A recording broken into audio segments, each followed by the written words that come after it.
Fala pessoal, como é que vocês estão? Tudo bem? Espero que sim. Bora filosofar? Tamo junto? Olha só, última aula de uma sequência que a gente está tratando da questão da liberdade. Passamos por vários autores, várias formas de compreender a liberdade, e para fechar, eu quero discutir com vocês de que maneira nós devemos colocar em prática a liberdade. A liberdade ela não pode ser só uma teoria, sim uma prática. E como que nós vivenciamos essa prática da liberdade? Para isso, eu vou passar com vocês com alguns autores importantes da filosofia do século XX. Vou falar com vocês de Maurice Merleau-Ponty, vou falar de Ortega y Gasset, Jean-Paul Sartre e Charles Taylor. E se você quiser fazer esse caminho comigo, bora filosofar.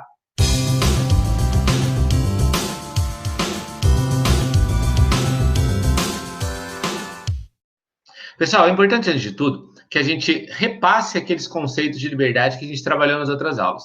Trabalhamos a liberdade como vontade, como razão, como ação, de que maneira os deveres e os valores condicionam a nossa liberdade, qual a diferença de liberdade e determinismo. E tem um vídeo que ficou muito legal, que eu trabalhei a ideia de liberdade dentro desse contexto da pandemia, onde eu fiz a ideia de liberdade e isolamento social.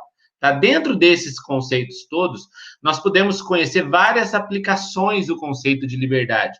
Gosto muito, por exemplo, da ideia iluminista de liberdade, de Montesquieu. Gosto muito da reflexão que o Spinoza faz sobre liberdade, os clássicos, como eles pensam liberdade, ficou bem legal.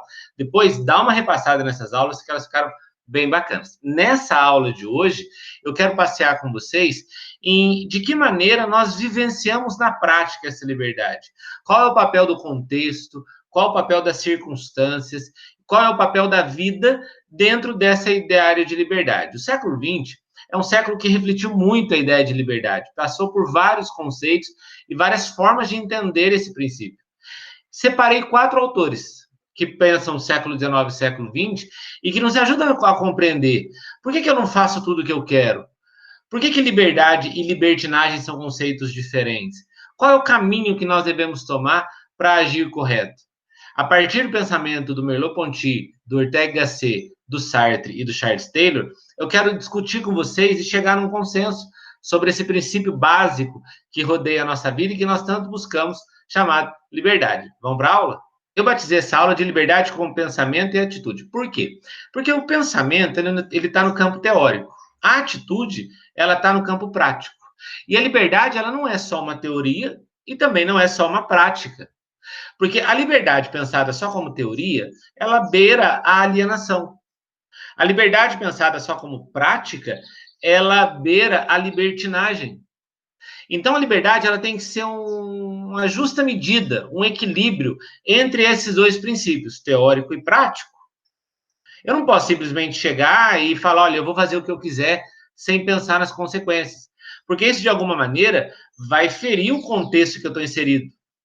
Por outro lado, eu não posso passar minha vida inteira pensando sobre liberdade, refletindo sobre liberdade, e não colocando em prática aquilo que eu estudei. Então, quando nós partimos da ideia da liberdade como pensamento e atitude, nós passamos a refletir que a liberdade ela deve necessariamente ser uma justa medida entre pensamento teórico e pensamento prático. Os 4 autores que a gente vai passear nessa aula vão fazer exatamente esse caminho conosco, de nos levar a refletir a liberdade, tanto do campo teórico e para o campo prático. Vamos lá? O primeiro que eu vou discutir com vocês é esse cara que, nesses últimos anos, tem ficado bem conhecido na filosofia popular, vamos chamar assim. José Ortega y Gasset é um espanhol nascido no final do século XIX, em 1883, e morreu em meados do século XX, em 1955. E ele tem uma frase muito interessante, que eu parto a minha aula dela, e a partir dessa aula nós vamos compreender 3 palavrinhas-chave no pensamento do Ortega y Gasset. O eu, a vida e a circunstância. Liberdade, para Ortega y Gasset, necessariamente deve compor essas 3 palavras. Eu, como indivíduo, a vida, que é onde eu me realizo, e a circunstância é aquilo que me apresenta. E olha que frase interessante que ele traz. Eu sou aquilo que faço da circunstância que me foi dada. Eu sou aquilo que faço da circunstância que me foi dada. Então, nessa frase, ele contempla essas 3 palavras: o eu, a vida e a circunstância. E quando ele precisa compreender o que é o eu, ele entende que eu é aquele que propõe algo. Ortega y Gasset, ao compreender o indivíduo, ele coloca o indivíduo numa condição ativa e não numa condição passiva. O indivíduo de Ortega y Gasset é aquele que está propondo algo para a vida. Eu não posso simplesmente ficar de braços cruzados, parado, olhando a vida passar, sem efetivamente agir diante daquilo que está sendo me apresentado. Quantas pessoas muitas vezes se colocam como vítima das circunstâncias? Quando eu pego aquele trecho do Lulu Santos, penso que Lulu Santos entendeu bem essa ideia do Ortega y Gasset. Não vou sobrar de vítima da circunstância, não. Por quê? Porque o homem de Ortega y Gasset, ele parte de uma pretensão de ser. Ou seja, eu preciso buscar ser. Eu não posso me colocar numa condição passiva de achar que ninguém me ama, ninguém me quer, ninguém me chama de meu amor, quando na verdade eu devo propor a minha vida, pautado por um princípio de liberdade, do qual nós já trabalhamos muito lá atrás. Eu preciso me colocar diante desse mundo e entender exatamente o quê? Eu sou protagonista da minha condição existencial. Para Ortega y Gasset, o homem é o principal personagem da existência do seu ser. E ele coloca o homem, o Ortega y Gasset, ele entende que não é não são os outros que determinam aquilo que eu sou. Não. Ora, o que eu tenho feito das circunstâncias que me foram dadas? Eu tenho me colocado numa condição passiva? Eu tenho me colocado numa condição, de alguma maneira, quando o cara não é protagonista de um filme, ele é um personagem secundário. Qual é o meu papel no filme da minha vida? Eu devo ser, na visão existencialista de Ortega y Gasset, eu devo ser aquele que propõe algo para a vida. E o que é essa tal de vida? A vida nada mais é do que a realidade própria em que é vivida. Ou seja, a vida é o espaço onde eu me realizo. Ortega y Gasset entende que a vida nada mais é do que a relação do homem com a circunstância. Vejam, eu tenho 38 anos hoje. O que foi a minha vida? Foi a maneira que eu me relacionei com as circunstâncias que me foram apresentadas. Muitas adversas, muitas condições e circunstâncias que me foram apresentadas não eram exatamente aquilo que eu buscava, mas o que eu faço com elas? Ortega y Gasset, nesse momento, entende que vida significa fazer algo. E fazer algo nada mais é do que interagir com o mundo. Fazer algo nada mais é do que um projeto do devir, um projeto do vir a ser. Me incomoda um pouco conviver com pessoas que não têm pretensão. Deixa a vida me levar, a vida leva eu, as coisas vão acontecendo e eu não planejo nada, e eu quero que o mundo acabe num barranco para que eu morra encostado. E aí? Eu fico imaginando a minha vida hoje, com 38 anos, se eu não tivesse proposto algo para ela. Se eu não tivesse buscado interagir com as circunstâncias que me foram dadas. Talvez hoje eu seria mais um. Então, naquilo que me foi apresentado, o que eu faço com a circunstância? E o que é circunstância para Ortega y Gasset? Circunstância é tudo aquilo que não sou eu, mas com que me relaciono. E que compõe todo o todo da realidade. Então, tudo aquilo que não sou eu são circunstâncias que compõem o todo de minha vida. Ok. Diante disso, diante dessa realidade concreta, diante daquilo que me é apresentado, eu sou aquilo que faço dela. Me incomoda um pouco, eu como professor de ensino fundamental, ensino médio, pré-vestibular, me incomoda um pouco essa geração que não consegue se relacionar com as circunstâncias. Sabe? É uma geração que se coloca numa condição muito passiva diante das situações. É necessário que o homem, na visão de Ortega y Gasset, é necessário que o homem assuma o papel principal de sua existência, assuma o protagonismo de sua vida. E ele vai fazer isso à medida que ele entenda que ele é aquilo que ele faz com a circunstância que lhe é dada. Então, o que a liberdade me faz? Me faz interagir com essas circunstâncias e me faz assumir o papel de personagem principal de minha vida. Um outro cara na mesma linha do Ortega y Gasset é o Merleau-Ponty. Maurice Merleau-Ponty, nascido em 1908, morreu em 1961, e ele tem uma visão muito bacana. O que o Ortega y Gasset chama de circunstância, Merleau-Ponty chama de contexto. Porque ele vai entender o seguinte: o que é a vida? O que é a existência? O que é o ser? O homem é uma mistura da consciência que ele tem com o mundo. O homem não é só consciência, porque ele fica na teoria. O homem não é só mundo, porque ele fica na prática. O homem, segundo Merleau-Ponty, é uma mistura, uma junção desses dois elementos que formam a sua própria realidade. Então vejam, eu tenho consciência das coisas e eu sou livre para, a partir da minha consciência, entender o mundo em que eu estou inserido. E à medida que eu vou tomando consciência disso e simplesmente vivendo, o mundo ganha um novo sentido, o mundo ganha um novo significado. Merleau-Ponty, ele tem uma ideia muito interessante, eu acho genial essa parte que ele fala disso. Olha, a realidade minha, a realidade do ser, a realidade do homem é a sua imersão no mundo. Nós somos seres sociais, a filosofia sempre ensinou isso. Nós não vivemos à margem de uma sociedade. Eu não posso trancar a porta aqui do meu escritório e falar, olha, eu vou viver aqui. Não, eu sou imerso em um mundo. E eu sou imerso em um mundo cheio de contextos, cheio de realidades concretas.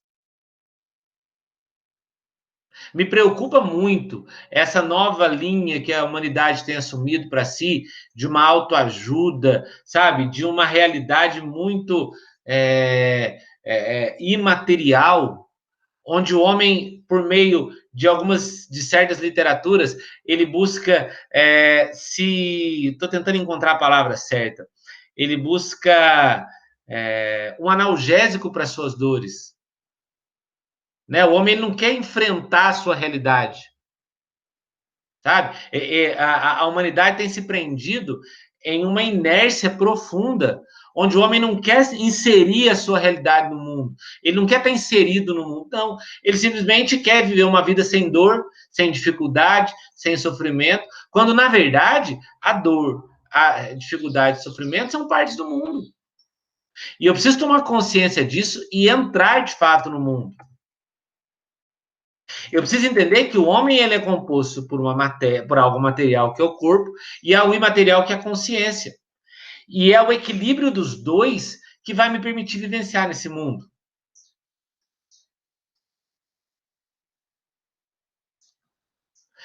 Cada vez mais a humanidade caminha para ela evitar o confronto com a realidade. Não, eu sou a soma da consciência com a realidade. E a partir da liberdade que eu vivencio, eu busco um equilíbrio entre esses dois elementos. Para Merleau-Ponty, a liberdade se faz concretamente no mundo. Ele entende que liberdade é ação dentro do contexto. Partindo da ideia de que o homem não é absolutamente livre. Ele não é absolutamente livre. O homem não é absolutamente livre. Por quê? Porque ele é limitado por um contexto. Mas o que eu devo fazer? Eu devo entender que a partir desse contexto, dessa circunstância, eu vou viver. Não sei se a palavra certa é essa, mas eu vou usar essa palavra, buscando enfrentamento do mundo.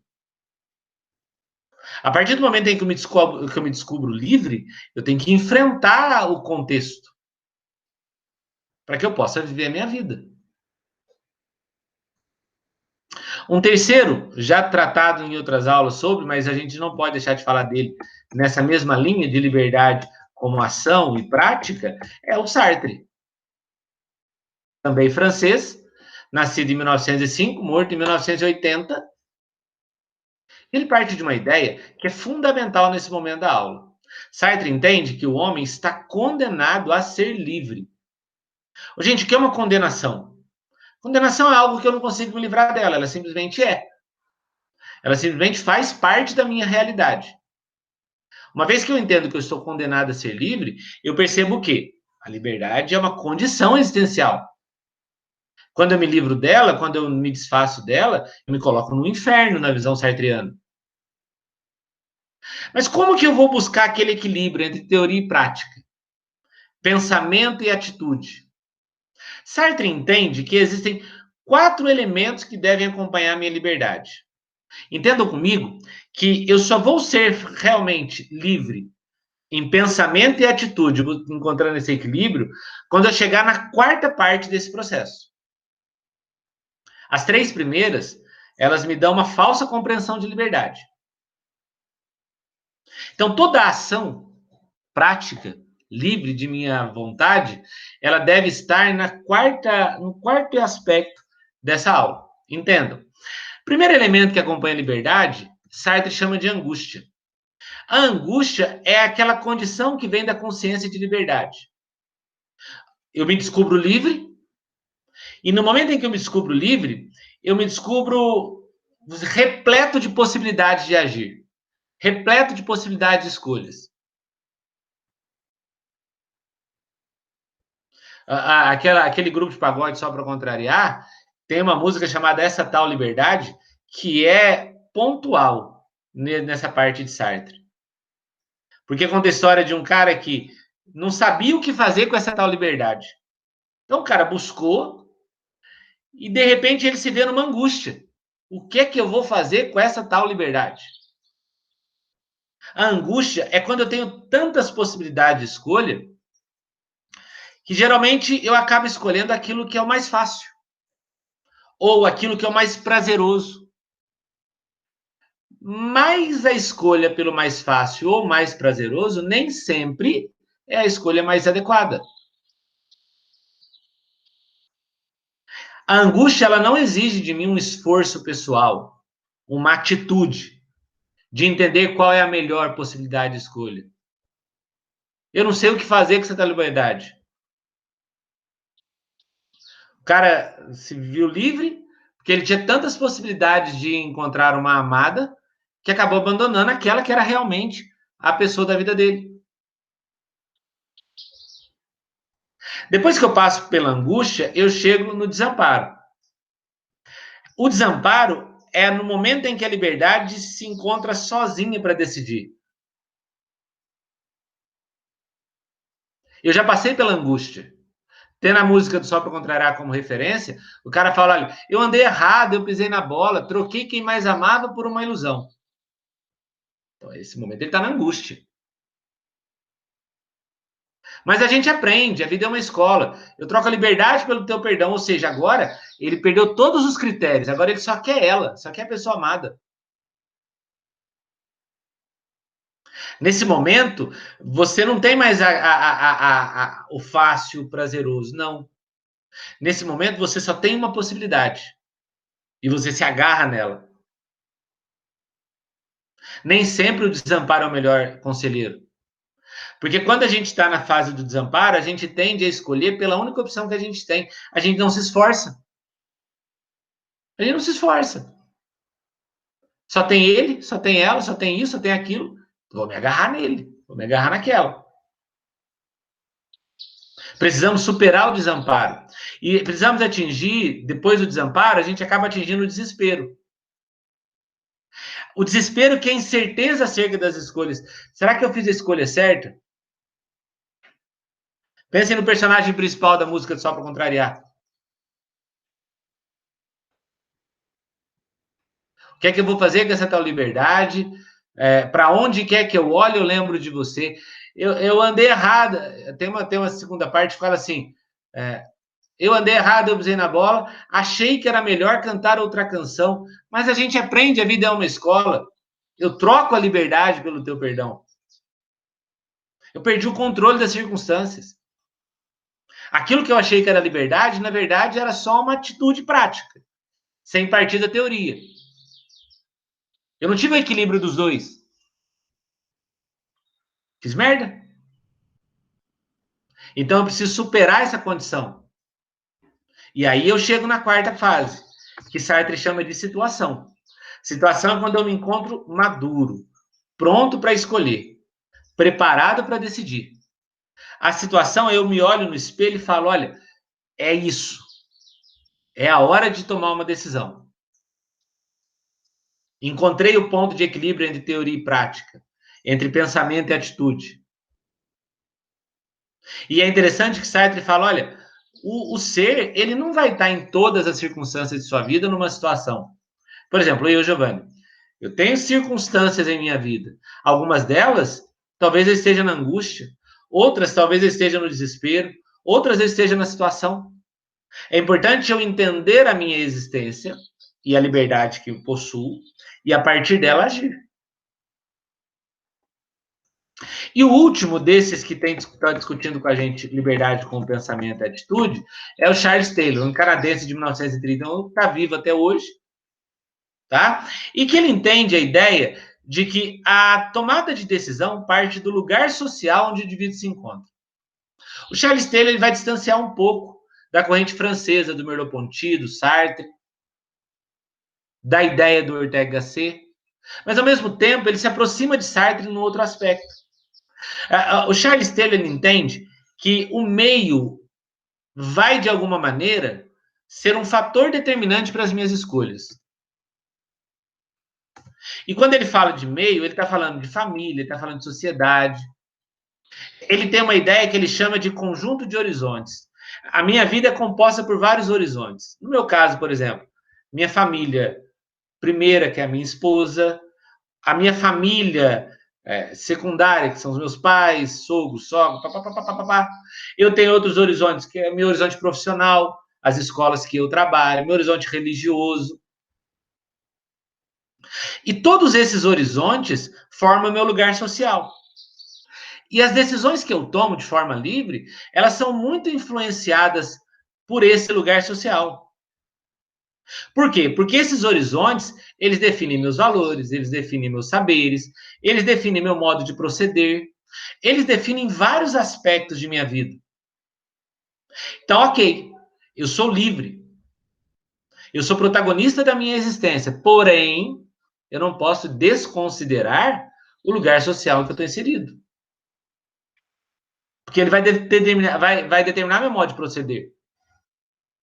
Se eu dou aula numa escola confessional de ordem religiosa, eu devo ter uma postura condicionada àquele lugar social. Que numa escola que não assume, por exemplo, um caráter confessional religioso, eu não necessariamente devo proceder daquela forma. Por quê? Porque aquele horizonte determina isso. Segundo Charles Taylor, o indivíduo ele possui uma postura crítica em relação a tudo isso. Então, opa, peraí, o que eu vou fazer com esse lugar social? Como proceder? Então, quando eu estou assistindo futebol, quando eu estou vendo o meu Corinthians, eu tenho uma maneira de proceder que se eu estiver na missa eu não posso ter. E às vezes minha esposa pega no meu pé pela minha maneira de estar assistindo o Corinthians e eu respondo a ela, não estou na igreja, estou na frente da televisão. Ou seja, eu tenho uma postura crítica que me possibilita agir. E aí o Charles Taylor vai entender que à medida que esse indivíduo vai assumindo essa postura crítica, ele vai construindo a sua identidade pessoal e coletiva. Partindo de qual ideia? De uma identidade. Ele entende que a identidade do indivíduo se forma à medida que ele dialoga com todos os horizontes possíveis. Então eu preciso ser ético na igreja, na minha casa, na escola, na minha família, em todos os ambientes. E eu preciso dialogar a minha postura crítica de acordo com esses espaços, esses horizontes que formam meu lugar social. E ele deixa claro que diálogo não é monólogo. Então, se eu cheguei num lugar social, não sou eu que determino a maneira de proceder ali. É o próprio horizonte. Então, não é um monólogo, não parte de mim, é um diálogo, é como eu interajo com isso. Então, na visão do Charles Taylor, a relação de teoria e prática, liberdade com pensamento e atitude, parte desse diálogo em que o indivíduo faz com o seu lugar social. Então, pessoal, nesse sentido, a gente construiu essa identidade que se tem em torno da liberdade. como pensamento e atitude. Espero que tenha ajudado você, principalmente, a formar uma ideia sobre isso. Colocar no papel, depois construir uma redação. Esse argumento vai ajudar bastante nesse sentido. Se você perdeu as primeiras aulas de liberdade, vale muito a pena você buscar, porque a gente construiu um argumento muito bacana sobre isso. Espero você nas próximas aulas. Bora filosofar!